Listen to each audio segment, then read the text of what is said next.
Go? Yes. Okay. So this here is a tutorial that I got many requests for, and that's how to make these palms, which I do palm wreaths. And so I'm going to do the best of my ability to show you how. First of all, you can make different sizes. Okay. Jumbo and regular palm. This is what I use most of. And then little ones, you can even go tinier for little hats and things like that. But I'm going to show you how to make the regular size one. Okay, and what we have here, I have two or three different sizes. This is from a paper towel roll. My husband cut it in half for me. So whatever tubes you want to get, you don't always need two. If you're making the little ones, we just use one, and I'll explain that later. But this is about the size of toilet paper inserts. You can use two of those. I prefer this one, which makes this medium one. And if you can see, the size of your two toilet paper or insert rolls that you use, the cardboard that you use, is likely to make that size of a palm, circumference-wise. Okay, so this one made this size, and so on. If you use a single one, you get a little guy like that, okay? And I'll show you how to do that too, but today I'm just going to show you this real quick. The yarn I prefer, and you can find it all over Amazon, is this Red Heart brand, and even at fabric stores and everything else, Joann's, it seems to be the one that's usually on sale. I prefer getting the jumbo more for your money, but you can get regular, not jumbo, super saver, and depends on what color you get as to how much you can save. I always pull from the middle. If you're not a crocheter, you might not know that. Don't pull from this outer edge. If you see a loose string, always find the one that's in the middle. Okay, and I'm just going to show you real quick. I might skip some steps that you don't need to see just so the video remains shorter.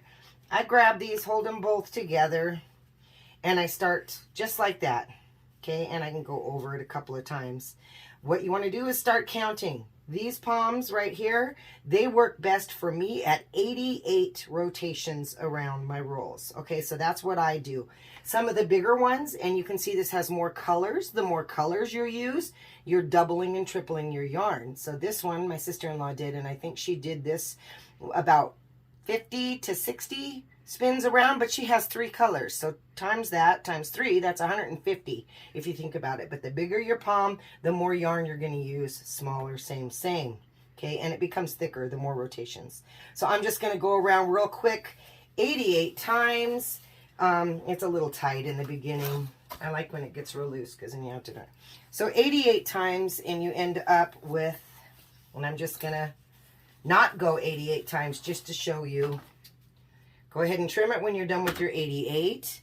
This will probably fill it up around the size of the palm. So we've only got it like just a portion of that. But you don't want to got too much wider than your palm with all of your rotations at the very end. And don't do it too tight or you won't get your strings between these. Okay, at the very end, I'm going to take a length of about 2 times your cardboard just to cut it off. And I'm going to do that twice. The reason I'm doing it twice is because some yarns can actually break when you're trying to pull them tight. You don't want it to break. That's very disappointing. Okay, so there's 2. At this point, I've already done it 88 times, pretend. I'm going to take that string and I'm going to put it in between my rolls on both ends. I'm going to flip that over, and at this point, I'm just going to tie it. Just once, okay? And I'm holding it, securing it, and I can pull these out now. And it's going to look really lame because I only went around about 15 times. But I'm going to tie that really tight, keep it centered as much as possible, turn it over, and tie it 2 more times. And that'll be the final times that you tie. Remember, you've got both strings there. So really tight as you can get that. That's where you tend to break strings if you don't double it. Okay, so this is a very shoddy looking palm. It normally would look like that if it was done with all of its rotations, 88 rotations. Once you get to this point, what I have here is 2 simple guides for cutting your circle. Okay, I made these from a lid. You could do it like that. Trace your cardboard and cut it out. That's just a small thing. However bigger, the bigger you want to go, whatever. I use these for all sizes because it doesn't matter. Okay, So once you get your things all prepped in advance, I'm going to show you how all you have to do, if you don't want tails to actually hang the thing on there, you don't have to. Stick it anywhere in the center of that baby and start cutting all of your loops. Now once you go in there, you may see that there's some loops here and there. I just do this with my scissors, and there's a couple that didn't get cut the first time. And it's going to happen. No big deal. Just like that. Oh, that one was pretty good. And just like that. And there's a few more that didn't get captured. And that's all. Just kind of, okay, just like that. Take your guide. Center this right on top of your cardboard. Center the other one on top of that. You don't need that hole. That's the first time I did it, I used that. And I just found that I really don't need to use that any longer. So now what you have is a yarn sandwich, just like an ice cream sandwich. You're going to follow with your scissors all along the outer edge. I'm going to do it over the garbage can here. And cut off the excess as much as you can. Okay. Now you can adjust these. Okay. If you want to just readjust to hold them tight. All you're trying to accomplish is a nice circle as perfect as you can get it. Okay. Just going to pull that off and show you that I just kind of readjust. Okay, so that is the first rotation around your guides. We're going to do one more rotation and I'll show you why. After this, pull your lid off. Yeah, there's a little stragglers. We'll catch them. Turn your palm to its side and just put your thumbs and fingers in between till you find that little center, just like that. And then I take the sides and I fluff them out just to get my little stragglers. See, so all of a sudden we no longer have a perfect circle. You can use your guides back on this, or if you have a really good eye for eyeballing, you can just cut around and trim those off. I'm going to show you how to use the guides, because not everybody has an eyeball for a perfect circle.